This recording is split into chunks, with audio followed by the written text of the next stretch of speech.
So tonight we're going to carry on this whole theme of manifesting that I started just before Christmas with you. But specific, I'm going to talk about money and the masculine and how we can form some limiting beliefs that can affect our ability to receive money, generate currency, earn currency, keep currency. Some of you might be used to that whole flow of money coming in, money coming out really fast. And so we're going to just talk about that. If you're joining me, hi Monica, how are you? Happy New Year. So we're going to just talk about those kinds of things tonight. I'm also going to be reminding you about the membership because the founders price will be coming to an end on the 15th of February, which is not very far away at all.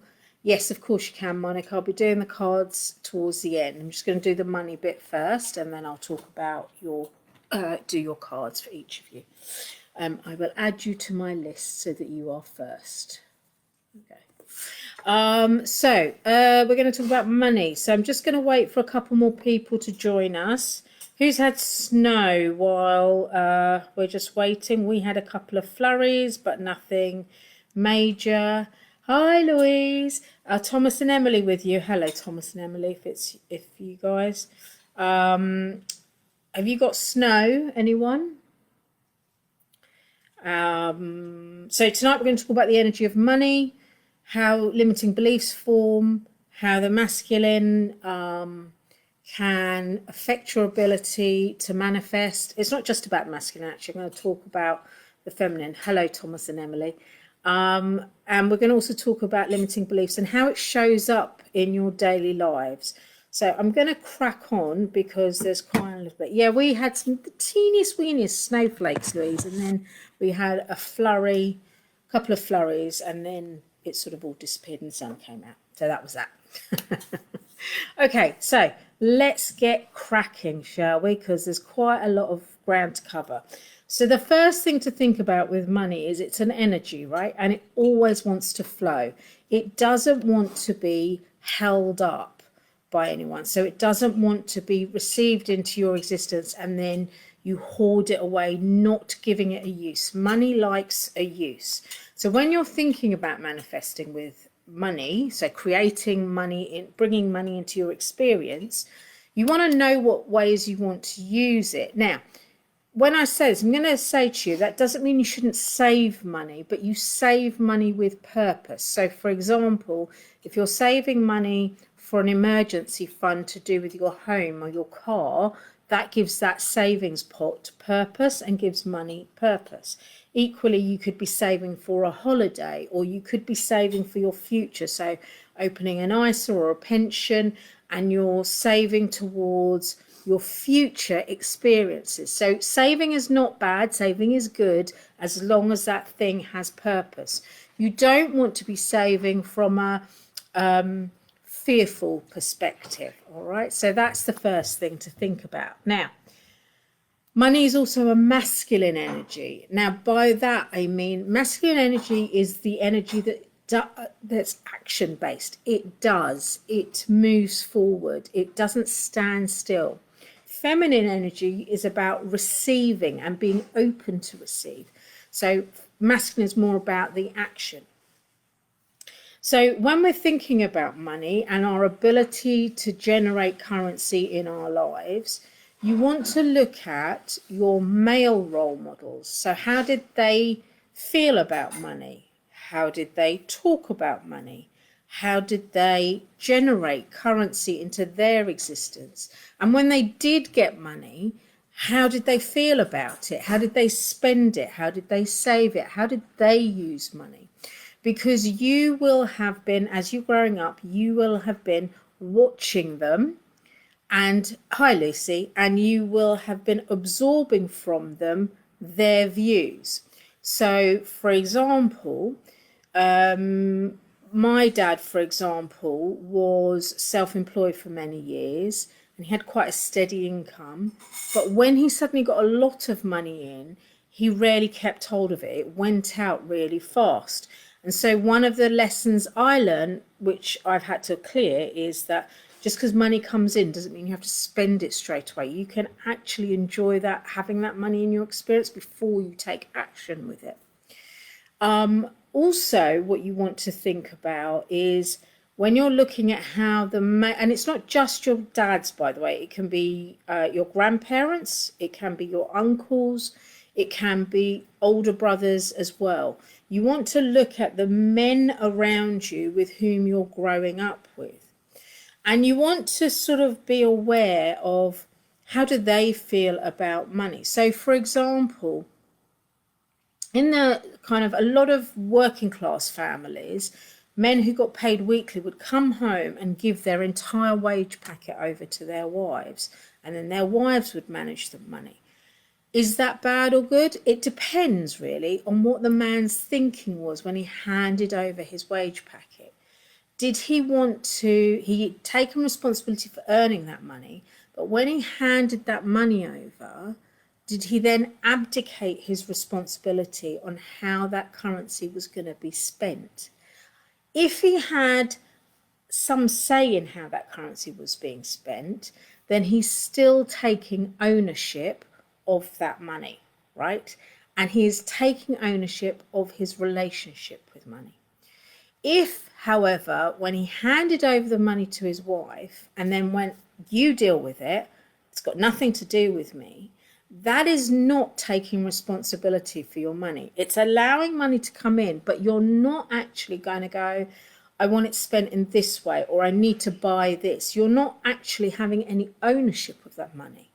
And that's not good because it's your money. It doesn't matter whether you're male or female. If you receive currency through work or through a gift, you then have a responsibility of how you're going to spend it. Okay. So you have that kind of, you need to look at how people spend the money, the people around you, the grown-ups, and likewise with the women around you. So that'd be your mums, your aunts, your sisters, grandmothers. How do they feel about money? So again, in my family, my mum grew up, both my parents grew up in India. My mum grew up in a fairly well-to-do middle-class family, and yet she has a real money scarcity mindset. Even now, she worked for the civil service for 40 years. She has a healthy pension. She has a house that's mortgage-free. She's in a really comfortable place. But she penny pinches and she's kind of always worrying about the money running out. She has this scarcity mindset. Well, where did she get that from? She actually got that from my great-grandparents, who were always very, very cautious about money and always talking about money running out. So you have to also look at what is the feminine attitude towards money. Are they welcoming money in as a receptor, as someone who receives, or are they really sort of reiterating, repeating the sort of phrases like money doesn't grow on trees, you have to save for a rainy day? If they're particularly religious, then are they talking about money being the root of all evil? My mother-in-law used to say health and money do not go together. And that was a really strong belief in her, okay? And the reason why I'm saying what are your female role models saying about money is because you're not immune to that either. Your parents, your grandparents, aunts, uncles, older siblings, they all have influence and impact on you. So I first of all want you to think back and think about what were the messages I was getting. Another really classic one, and you would have got that from both parents, is you have to work hard for your money. Earning money is hard. If you do not work hard, you don't deserve to receive money. Only people who work money get rich, right? Only people who work hard get rich. So you've got all these people who are telling you that earning money is actually really, really hard. And you might have infiltrated that belief into your belief system around money. So I want you to think about, first of all, what are those limiting beliefs, right? The other thing that really can affect your ability to generate money is any childhood trauma. So if, like me, you've had a very disrupted childhood where things got disjointed, it can make you feel quite unsafe. It can make you feel like the world is not a safe place, or that you are vulnerable. You may not think you might not consciously be aware of thinking the world is not a safe place, but what you might feel instead is, I'm a bit vulnerable. And that can make you nervous. And how do you know if you're feeling vulnerable as opposed to unsafe? It will show up in your ability maybe to speak up. It will show up in your desire to stick with the other adults. If you're a child, we've got a couple of kids listening. If you're a child, you might want to stay close to your mum and dad, or to people who you consider leaders, right? Because they will help you feel safer and less vulnerable. So childhood trauma, it doesn't have to be childhood trauma, but trauma in general can really affect your ability to believe that the world is a safe place, and that no one's going to try and steal your money or deprive you of money, or hold it back from you receiving. Okay, so you've got your limiting beliefs from your families, then you've got trauma. I have a long list here of things, right?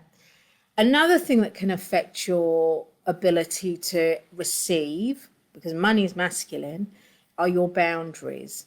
What are you like with them? Do you overextend yourself? As a teenager, and this is a really common thing you see in teenagers, is their friends are everything, and I would overextend myself. I'd tie myself up in knots just to do things for my friends. And it was never reciprocated, but it's because I had poor boundaries, right? They were doing their thing. I have to take responsibility for my own actions. And I was not being good with my boundaries. I was overextending myself. And this was a lesson it took me quite a long time to learn, okay? So you have to learn how to say no. You have to learn how to say, actually, this is not good for me. And when you're a teenager, I think that's a really, really challenging lesson to learn. It's not impossible to learn, because once you begin to realize, actually, I'm really valuable, my time is valuable, I can choose how I spend my time, and I want to do it doing things I want to do, and you realize that's not selfish, it's much easier to put your boundaries in place. Once you put your boundaries in place, what happens is that because you're not overextending yourself energetically, you begin to understand, I don't have to overextend myself financially. So that's when you don't go into things like debt with credit cards or overdrafts. You start to actually manage to pull back your spending, or you might not be afraid to charge what you're actually worth. So if you're a therapist or you have products that you sell, you might be thinking, I'm going to discount those services or those products so that I can get more clients. But actually, that might be a money boundary that you need to look at. And by saying, actually, I'm going to charge what I'm worth, and if I want to give my customers something, I'm going to give them something a little bit extra rather than discount on the money side, you are actually showing yourself, because when you don't value your boundaries, you're not valuing yourself. You show yourself when you do put in those boundaries, actually, I value myself. I am important. I deserve to thrive. I deserve to live a life that I want to, that's filled with experience and choice and the ability to say yes or no to something, right? So I want you to think about that. So we've got your limiting beliefs that you might have heard from the conversations around you. We've got the trauma that might be affecting you. And then we've got your boundaries as well. Okay. The truth is, you matter when it comes to boundaries. The truth is, you matter. And I really, really want you to think about the boundaries. It's really easy.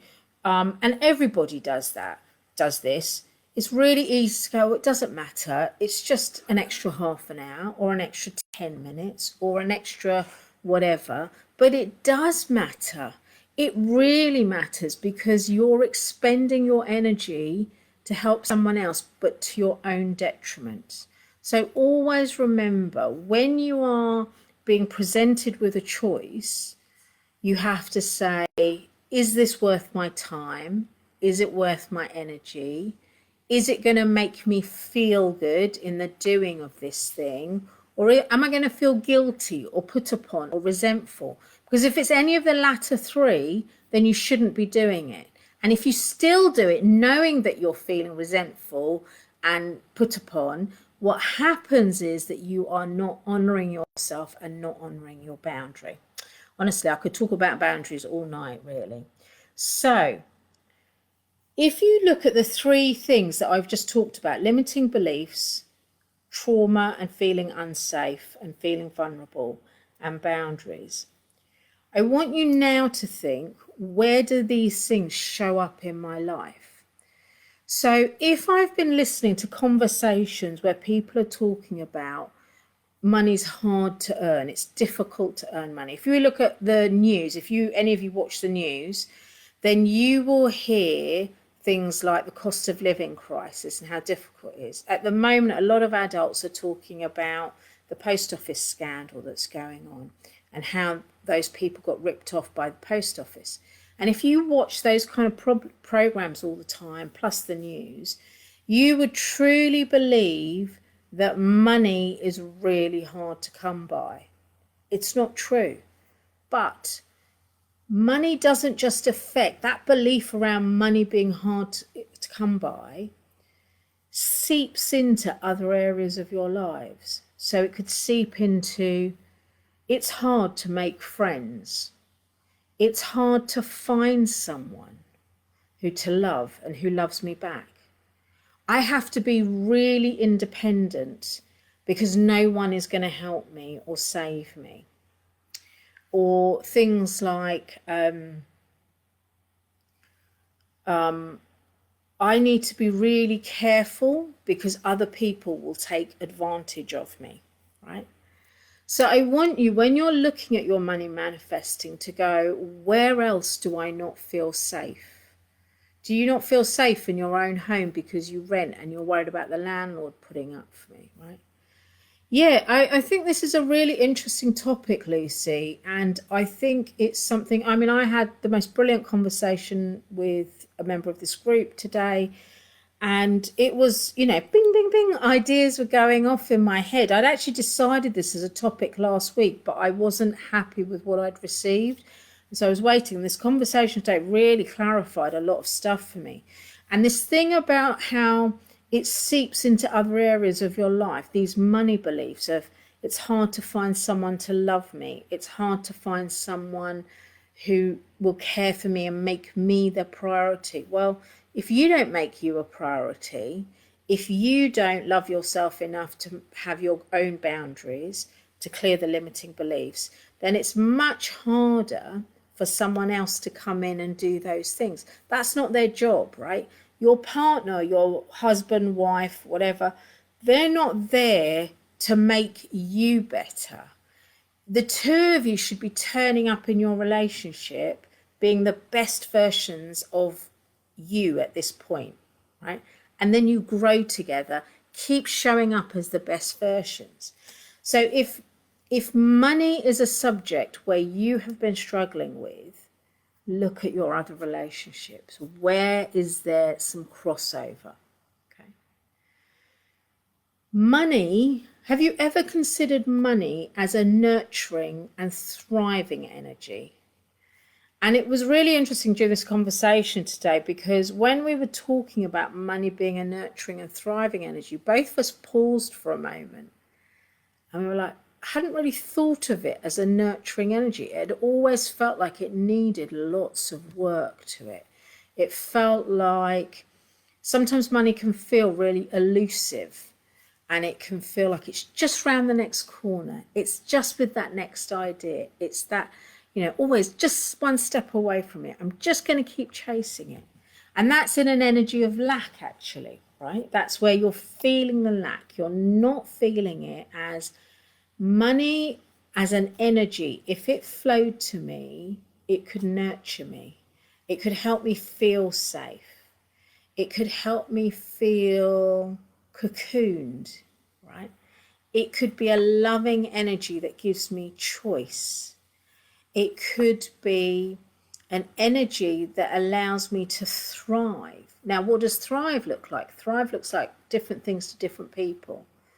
For young people like Thomas and Emily, thriving could be, I'm going to have a little side business that's going to pay towards something I really want. Okay.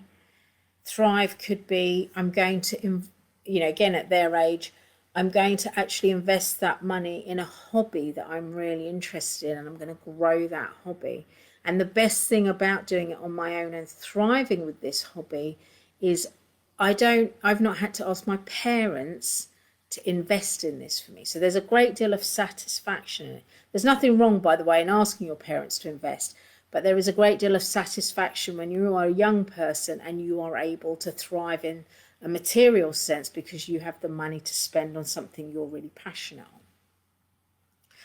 on. Thrive can also be about, I have the money to invest in areas that I'm interested in. So in September, I had the money to thrive by investing in an art class, and it's turned into a massive passion of mine. I do art every day, but that also has helped me. It's had a knock-on effect, because as I made that investment in myself, in my art class, it's meant every day I've set time aside for myself. I use art to help really center my energy. It brings me joy. It brings me happiness. It brings me contentment. So do you see how by making one decision, and this goes back to how if you have a negative relationship with money, how it can seep through. Equally, if you make a positive decision to invest in yourself, it can seep in other ways. And what happened for me with the art is, apart from the contentment and the just this real sheer enjoyment I'm getting from it, it turns out I'm quite good at art. Who knew? I didn't do art at school, so I didn't know that I was actually going to be okay at art. But it's generated really positive conversation with people. It's generated real community for me. And so again, it has a knock-on effect. So I want you to think about when you want to thrive with money, and this goes back to what I said about having money having purpose. What purpose would you give your money? My friend who I had a conversation with today, she suggested write down 100 things or experiences that you want to spend money on this year, right? So it could be, I said to her, I'd like a long weekend away in Malaga, or it could be, I want to go to France in September with some friends. I want to continue investing in my art and do other courses. It could be, I want to buy someone something, right? It doesn't matter what those things are, but have your list of 100 things. And of those 100 things, look at which ones are going to bring you the most satisfaction, okay? And then let's start pricing those things up, because then you're giving money a target. You know that in the having of that target, so as soon as you manifest that money, you can buy that thing, and at that point, ooh, I'm going to be having some fun. This is going to be great. I'm going to feel even better in the having of it. You instantly start flowing in a really different energy. When you're worrying about money, when you're chasing money, you are in lack energy, you're in victim energy. As soon as you start targeting money, and you know what that experience or that thing is going to give you, you will find that you move from victim into the flow of money energy, and you move into a currency generating energy as well. So I just want to go back to one other thing actually with the people around you, and this is common for a lot of women who are married. men are brought up to be providers, and women, generally speaking, for many years, are brought up to be good girls and to, they're supposed to please everyone and serve everyone. And I think in this day and age, that structure doesn't really work very well, but it still persists. And so if you're in a relationship, some of you will find that your husbands love you so much that they want to keep you safe by keeping you small. And they want to be almost like your banker. They want to help you by bankrolling what you're doing, or just making life really comfortable for you so you don't have to strive. Now, if you are happy with that, I'm not criticizing it, okay? If you are happy with that kind of relationship, go for it. Perfect for you. However, if you're not happy with that, if you are always feeling like I need to strive more, I need to earn more, I want to earn my own money, I want, and those thoughts kind of go around in your head, I want you to really think about, what does this relationship give me? Now, for me, it wasn't my husband, it was my dad who did this for me. My dad and I, incredibly close. He died a number of years ago, and I had to then learn, I don't have my safety net anymore, because my dad came to my rescue a lot, right? Financially and in other ways, emotionally. I don't have that anymore. I don't like that. It really caused a big wobble for me. I've got a smile on my face now, but back then I was not smiling. I was in a lot of distress, and I was really angry with him. How dare you die? How dare you leave me in that situation, right? So I want you to also just be aware that sometimes our spouses, our parents, they're not keeping us small because they don't love us. In fact, it's the opposite. They're trying to keep us safe by loving us and keeping us small. So do not reject them. Do not criticize them. They are doing that from a place of fear, conversely. It's because they want to keep you safe, and they worry about you going out into the big wide world and getting hurt or taken advantage of, that they're keeping you small in their love. But you are able to transcend that if you use your energetics, if you start clearing all the limiting beliefs that you have about money. So I'm going to set you all a little challenge for this next week. I don't know if next week's topic will be connected to money or not. I kind of flow with whatever your teams want me to talk about. But I'm going to set you a challenge. I want you to notice whenever you think a negative thought about money, and I want you to write it down. I want you to notice when you think, I really want that thing, but I can't afford it. Note that down. And I want you to notice, is there a theme to your thoughts about money? Because that theme is what you need to change and get a new perspective on. And this is where your higher self can really come into their own. You connect with your higher self and you say to them, right, these are the things I've been thinking about around money. Show me a new perspective and give me a new truth around money. Give me a new thing, a new idea to hold on to as I sort myself out about my money beliefs, okay? If you are in business and you have your own business, and a few of you have in this group, I want you, the additional challenge I'm setting you is, how do you feel about being self-employed? Do you think it's easy to be self-employed, or do you think it's hard? Do you think I have to do everything? There is no one to help me? Or do you think I have a community of people who can help me? Right? Do you think it's hard earning a lot of money as a sole trader? And do you also suffer from comparison with other people? Right? I want you to notice those thoughts. When you are in business for yourself, you have to be on top of your money beliefs.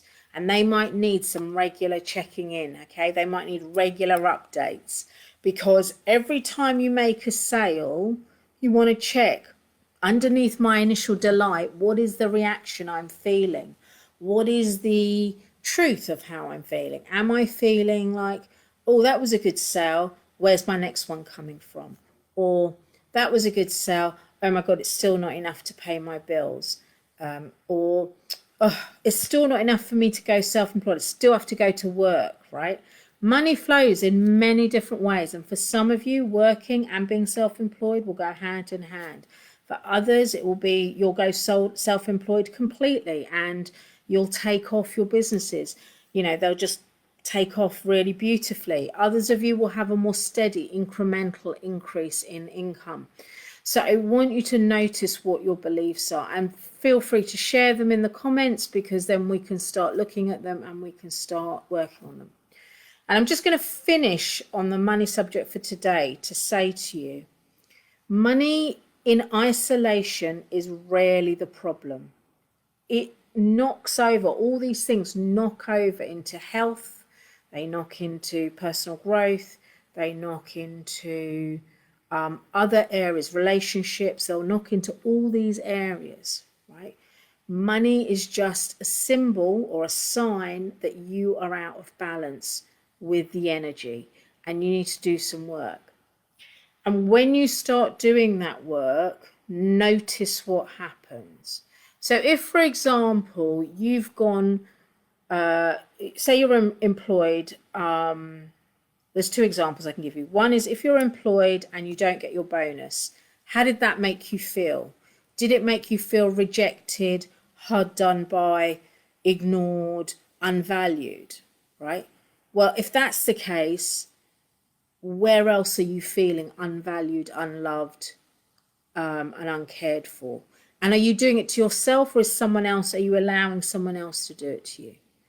If you're self-employed and say you went after a contract or you tried to sell a product and the sales aren't manifesting, you want to look at what is your belief around being self-employed and how you feel about how strong you feel in relationship to your money, but also in your relationships about generally around abundance and gratitude.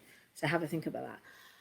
Lucy, I've run out of truths to set. Is there anything else I can do to lock it in?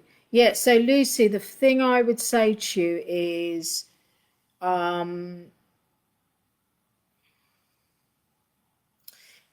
just to clarify, can you tell me, Lucy, is it a pattern that keeps repeating itself? Or, oh, okay, I'm just repeating the same. Okay, that's the same truth, right? Okay, so one thing to ask is, what is the core truth here? So the ones you've got feel like, this is a bit like your broadest truth. It feels like you've got some truth surrounding, and then there'll be a core truth around money. What is that core truth? That is what you're trying to get to. So you're going to be asking your higher self to help you do that. If you're in conference, then you want to use yourself as object and then target that and see what that truth is. And it will be something along. So to give you an example, today I was doing some work on my own money energy, and the truth I got kind of surprised me a little bit, because it was the perspective of what I felt like about money when I was in non-physical, right? And the phrase "I'm as rich as Croesus" came through to me.